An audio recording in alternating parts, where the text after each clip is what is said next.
एक बार फिर से डंके की चोट पर। और अब बात करते हैं कांग्रेस के कैश कांड के कितने खिलाड़ी हैं। महेंद्र अग्रवाल के बाद अब बंगाल सीआईडी को सिद्धार्थ मजूमदार की तलाश है। वहीं इस कैश कांड को लेकर झारखंड कांग्रेस में बयानबाजी का दौर जारी है। फुरकान अंसारी के आरोप पर अब अनूप सिंह ने पलटवार किया है। पहले इस रिपोर्ट को देखिए। कांड में सिद्धार्थ मजूमदार की तलाशी वारंट लेकर दिल्ली पहुंची सीआईडी की टीम।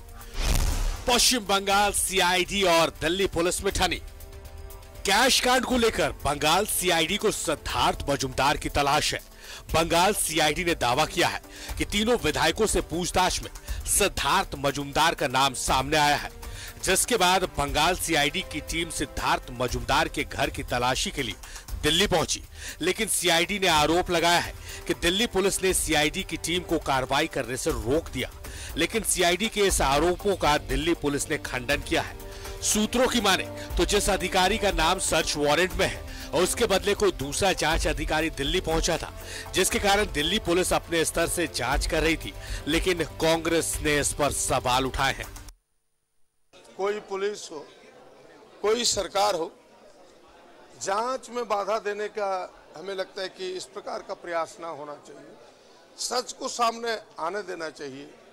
सच और झूठ के बीच जो यह पर्दा लटक रहा है, इस पर्दे को हटाने का प्रयास करना चाहिए। तभी दुनिया समझ पाएगी कौन सही कौन गलत है। जांच की प्रक्रिया में बाधा मेरे विचार से गलत है। वही सूत्रों की माने तो बंगाल सीआईडी ने इस मामले में महेंद्र अग्रवाल नाम के व्यापारी को गिरफ्तार किया है। सीआईडी की टीम ने मंगलवार को लाल बाजार के सामने महेंद्र अग्रवाल की बिल्डिंग की तलाशी ली थी, जहां से करीब 3,40,000 रुपए मिले थे। इधर कैश कांड को लेकर कांग्रेस में घमासान जारी है। मंगलवार को फुरकान अंसारी ने अनूप सिंह पर कई आरोप लगाए, जिस पर अनूप सिंह ने पलटवार किया कि अगर मैं इरफान अंसारी जी की जगह होता और इरफान अंसारी जी मेरे जगह रहते और राजेंद्र बाबू जीवित रहते तो राजेंद्र बाबू ये काम नहीं करते जो फुरकान अंसारी जी ने किया। आज मेरे पिता जीवित रहते तो वो पहले पार्टी को चुनते, ना कि बेटा को चुनते। पार्टी मजबूत हो रही है। पार्टी मजबूत एफआईआर होने से नहीं हो रही है। पार्टी मजबूत हो रही है एकजुटता दिखाने से। और एफआईआर मैंने अपने विधायकों को बचाने के लिए किया है, तभी तो सीआईडी जो है वो असम तक पहुंची है। कैश कांड को लेकर कांग्रेस में शाह और मात की खेल चल रही है। अनूप सिंह ने कैश के साथ बंगाल पुलिस के हत्थे चढ़े तीनों विधायक इरफान अंसारी, नमन विक्सल कोंगाड़ी और राजेश कच्छप के खिलाफ अड़गोड़ा थाने में एफआईआर दर्ज कराई थी, जिसके बाद बुधवार को इरफान अंसारी की ओर से उनके वकील ने अनूप सिंह के खिलाफ प्राथमिकी दर्ज कराई, जिसमें अनूप सिंह पर साजिश के तहत तीनों विधायकों को फंसाने का आरोप लगाया गया है। हालांकि कांग्रेस ने पार्टी के भीतर किसी तरह के मतभेद से इनकार कर दिया है। नहीं, बिल्कुल सही नहीं है, गलत है। इससे छवि पार्टी की ओवरऑल धूमिल होती है, आपसी संबंध खराब होते हैं। जो जैसी राजनीति चलती आ रही थी उसमें बड़ी कटुता आ जाती है, तो निश्चित तौर पर सही तो नहीं है ये कहीं से।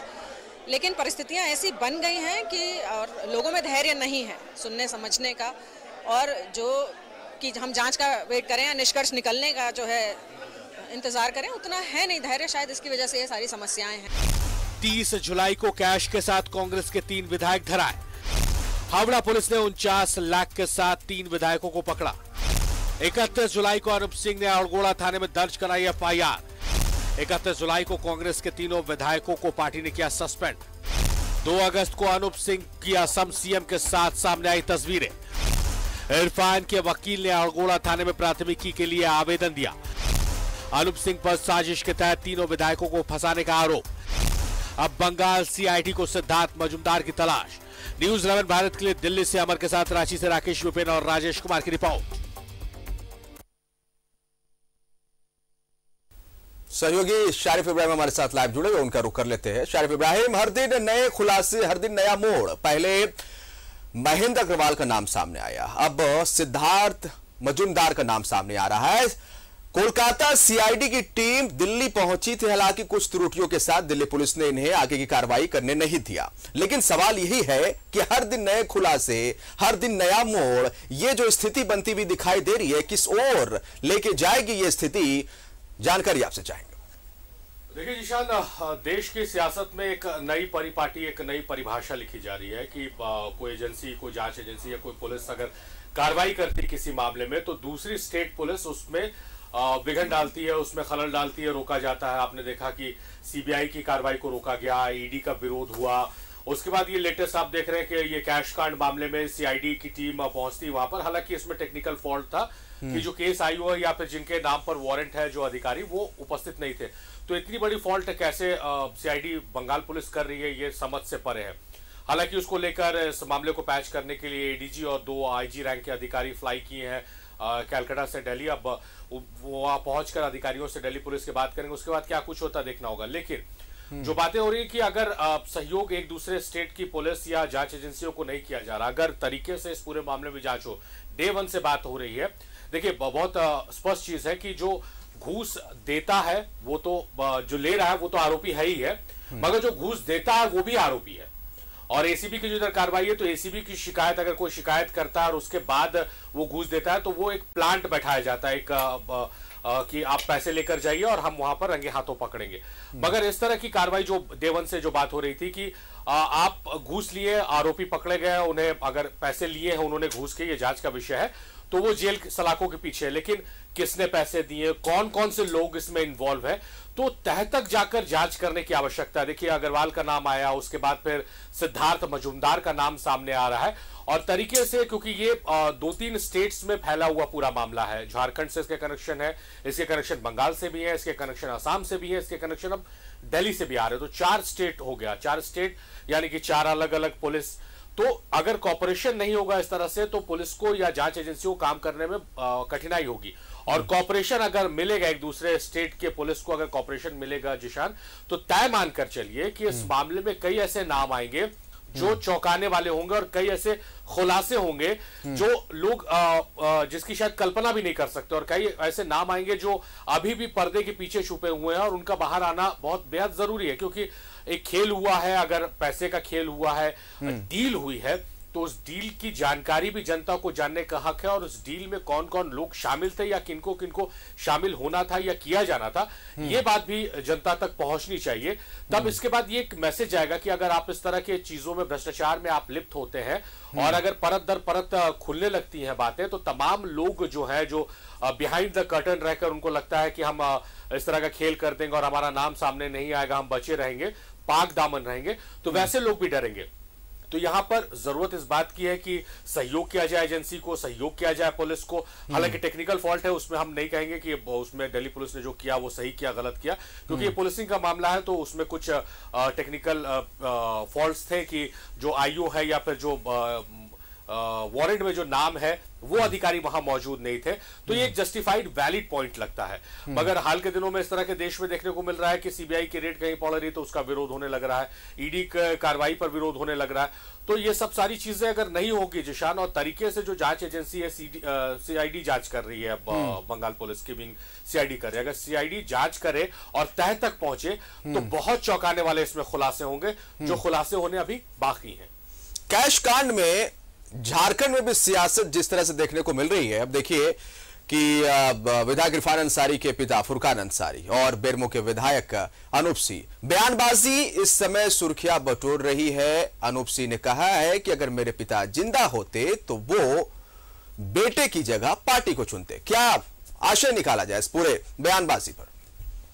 देखिए इरफान अंसारी, विक्सल कोंगाड़ी और राजेश कश्यप अभी आरोपी हैं। और जो हम पत्रकारिता में भी करते हैं कि हम आरोपी जब तक कोर्ट दोषी ना दे दे, हम उनसे दोषी नहीं बोलेंगे, वो आरोपी हैं।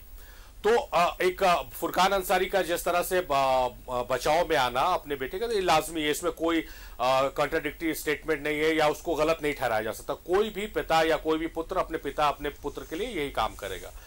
हालांकि जो अनूप सिंह कह रहे हैं कि उनके पिता जिंदा रहते तो उनकी पाठशाला से वो पढ़कर राजनीति सीख कर आए हैं, तो राजेंद्र बाबू की, स्वर्गीय राजेंद्र बाबू की राजनीति को मैंने बहुत करीब से देखा और मैं उम्मीद करता हूं, मैं आशा करता हूं कि उनके जो गुण थे राजनीति के, वो जो झारखंड के विधायक हैं या मंत्री हैं उनमें आ जाए, क्योंकि बहुत सौम्य नेचर के थे और बहुत ही तरीके से वो राजनीति करते थे। कभी बिलो द बेल्ट उन्होंने किसी को वार नहीं किया, विपक्षियों पर भी कभी उन्होंने हमला नहीं किया इस तरह से कि किसी को बुरा लग जाए।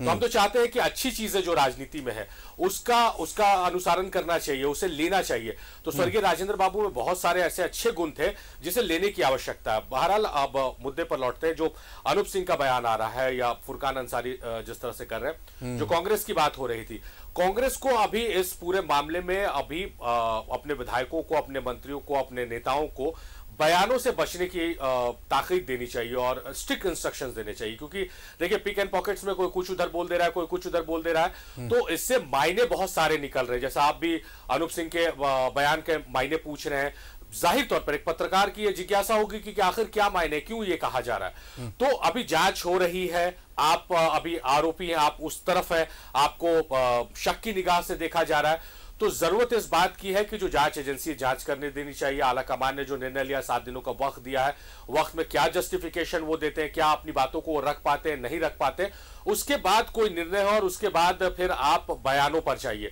क्योंकि अब सिर्फ बयानवीर बनने से कुछ नहीं होगा, क्योंकि जो लोग हैं इसमें इन्वॉल्व वो एक्सपोज हो चुके हैं। और अभी जो बयानबाजी देखने सुनने को मिल रही है, क्या पता सिद्धार्थ मजूमदार को ढूंढने जब कोलकाता सीआईडी पहुंची है, कुछ और खुलासे हो जाए, कुछ और अहम खुलासे जो अब तक के बयानबाजी को भी प्रभावित कर दे और फिर से कुछ नया सियासत झारखंड में देखने को मिले। क्योंकि चीजें अभी तो खुलनी शुरू हुई है। वेट एंड वॉच की स्थिति मेरे ख्याल से कांग्रेस पार्टी के जो वैसे विधायक है या जो बयानबाजी कर रहे हैं, उन्हें भी कहीं ना कहीं ये स्थिति को अपनाना चाहिए। थोड़ा सब्र करने की जरूरत है। बहुत शुक्रिया आपका शारिफ, तमाम जानकारी के लिए।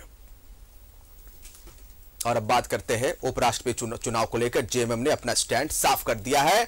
जेएमएम ने अपना स्टैंड साफ किया है। कैसे साफ किया, क्या कुछ किया है, ब्रेक के उस पार आपको हम वो बताएंगे।